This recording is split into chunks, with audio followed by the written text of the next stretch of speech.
વિશાલ પટેલ સાહેબ જે ભેગા છે એ વેચાવે છે પાર્ટનર રહીને ભેગો. પોલીસ સ્ટાફને બધી ખબર કે એવા 10 પોઈન્ટ છે, એક નથી અહીંયા. આપણે પોલીસ બોલાવી એમને કેટલા કલાક થઈ ગયા? 3 કલાક થઈ ગયા.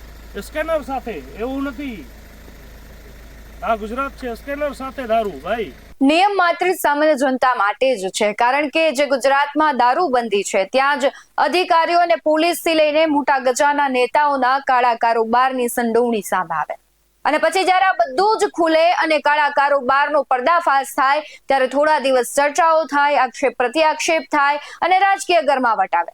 આના સિવાય કશું થતું નથી. 2-4 દિવસ બંધ રહેશે, ફરી પાછા એ દારૂના જે અડ્ડા છે તે ધમધમવા લાગે છે. આ છે ગાંધીનું ગુજરાત.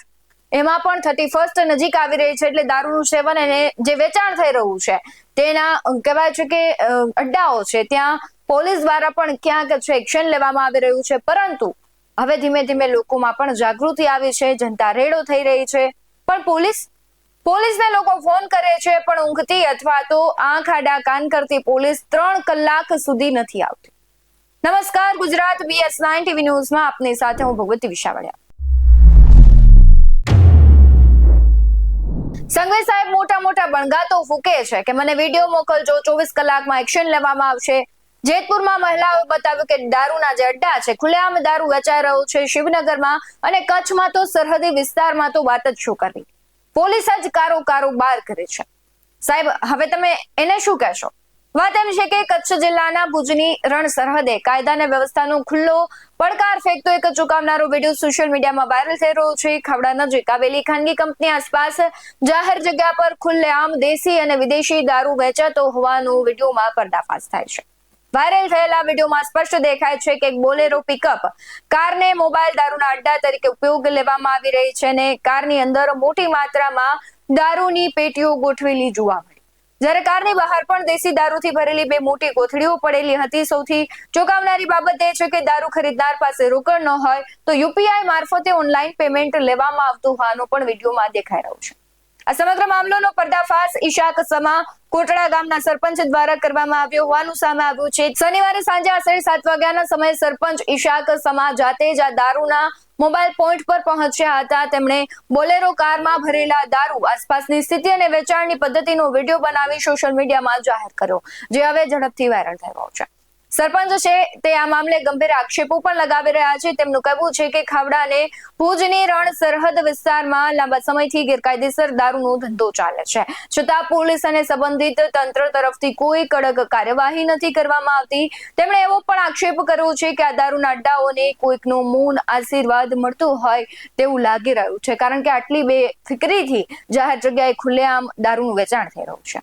હવે લોકોમાં ભારે રોષ જોવા મળ્યો છે. પ્રશ્ન એ ઉઠી રહ્યો છે કે જાહેર વિડીયો જ્યારે આવી રીતના પુરાવા તરીકે વાયરલ થઈ રહ્યો હોય તેની વેચાણ સામે અનેક સવાલો થાય છે કે કોની નજર હેઠળ આ બધું થઈ રહ્યું છે, ત્યારે શું તંત્ર તાત્કાલિક કાર્યવાહી કરશે કે પછી આ મામલો પણ અન્ય ફરિયાદોની જેમ ફાઇલોમાં જ દબાઈ જશે? ભુજની રણ સરહદે દારૂ માફિયાઓની આ બેફામગીરી પર હવે કડક કાર્યવાહી થાય તેવી લોકોની માંગ છે, નહીતર કાયદો અને વ્યવસ્થાની સ્થિતિ વધુ ગંભીર બનવાની ભીતિ પણ લોકો વ્યક્ત કરી રહ્યા છે. જો એ વિડીયો જેમાં સરપંચ આખી જે ઘટના છે તે દર્શાવી રહ્યા છે, તે પોલીસને ફોન કરે છે. ફોન કર્યા બાદ 3 કલાક બાદ પોલીસ આવે છે. એ વિડીયો પર નજર કરી. આ આપણી લોકલાડીલી પોલીસ, ગુજરાતની ભાઈ, કચ્છ જિલ્લાની ભુજ તાલુકાની પોલીસ સાથે રહીને આવા કામ કરે છે. જો ખુલ્લેઆમ દારૂ વેચાય છે ગાંધીની ગુજરાતમાં દારૂ વેચાતો નથી તો અહીંયા વેચાય છે કચ્છ જિલ્લાની અંદર, ભુજ તાલુકાના ખાવડા વિસ્તારમાં ખુલ્લેઆમ વેચાય છે. કારણ કે વિશાલ પટેલ સાહેબ જે ભેગા છે એ વેચાવે છે પાર્ટનર રહીને ભેગો. પોલીસ સ્ટાફને બધી ખબર કે એવા 10 પોઈન્ટ છે, એક નથી અહીંયા. આપણે પોલીસ બોલાવી એમને કેટલા કલાક થઈ ગયા? 3 કલાક થઈ ગયા. હમણાં પોલીસ આવી છે, પણ ફોન કર્યો ત્યારે પોલીસ આવી છે. અહીંયા ઇંગ્લિશ દારૂ ખુલ્લેઆમ વેચાય છે ખાવડામાં. એ બંધ થવામાં આવે. અગર બંધ નહીં થાય તો અમે ડેલી રેડ કરશું આના ઉપર. જનતા રેડ ડેલી ચાલુ રહેશે. ને ગુજરાતની અંદર જ્યારે દારૂ બેન્ડ છે તો અહીંયા કેમ આવડું બધું દારૂ મળે છે ખુલ્લેઆમ? એના માટે મળે છે કે પોલીસ એને ભીગી છે. વિશાલ પટેલ ખાવડા વિસ્તારના PI છે, પછી હિતેશ છે, હિતેશ ગોર. હવે સવાલ એ થઈ રહ્યો છે કે જ્યારે જનતા જાગૃત છે, પોલીસનું કામ જનતા કરી રહી છે, તેમ છતાં પોલીસ કેમ સમયસર પહોંચતી નથી? કારણ કે જે કામ પોલીસને કરવાનું હોય છે એ જનતા કરે છે, તેમ છતાં બેફિકરાઈ કેવું કે અને કે તંત્રની ઢીલી કામગીરી કેવું કે પછી આંખ આડા કાન કેવા?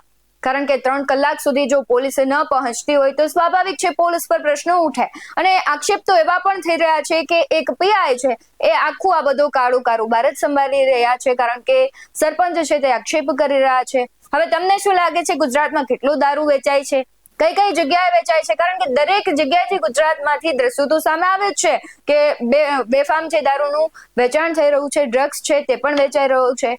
એટલે તમારું શું માનવું છે તે કમેન્ટમાં જરૂરથી જણાવજો. બાકી આવા જ વધુ અહેવાલો સાથે ફરી મળતા રહીશું. તમે અમારી યુટ્યુબ ચેનલને સબસ્ક્રાઇબ કરવાનું, અમને ફેસબુક અને ઇન્સ્ટાગ્રામ પર ફોલો કરવાનું ભૂલશો નહીં. બાકી અવનવી અપડેટ્સ મેળવવા માટે આપ જોતા રહો BS9 TV ન્યૂઝ. નમસ્કાર.